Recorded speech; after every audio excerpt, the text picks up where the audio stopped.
कर्जत पळसझरी नांगुर्ले परिसरातील कल्पतरू विकासकाच्या कथित मनमानी कारभाराविरोधात तेथील स्थानिक शेतकऱ्यांच्या न्याय हक्कासाठी माजी आमदार तथा भाजपचे ज्येष्ठ नेते सुरेश लाड यांनी चक्क पोलीस ठाणे आवारातच झोपून आंदोलन सुरू केल्यामुळे आता राजकीय तसंच सामाजिक क्षेत्रात खळबळ उडाली आहे। लाड यांच्या अनोख्या आंदोलनाची सध्या जोरदार चर्चा रायगड जिल्ह्यामध्ये रंगत आहे। पळसझरी नांगुर्ले परिसरात कल्पतरू कंपनीचे मोठ्या प्रमाणात विकसनाचे काम सुरू आहे।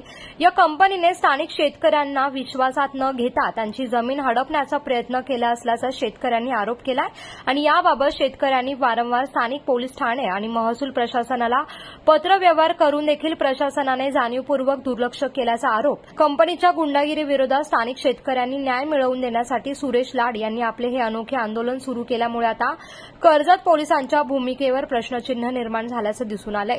जोपर्यंत रायगड पोलीस अधीक्षक येऊन आपणास न्याय देत नाही तोपर्यंत आपण या ठिकाणाहून उठणारच नाही असा पवित्रा सुरेश लाड यांनी घेतल्यामुळे पोलीस यंत्रणा हादरली आहे। याबाबत वरिष्ठ पोलीस अधिकारी काय भूमिका घेणार याकडे आता कर्जतसह रायगड जिल्ह्याचे लक्ष लागून आहे।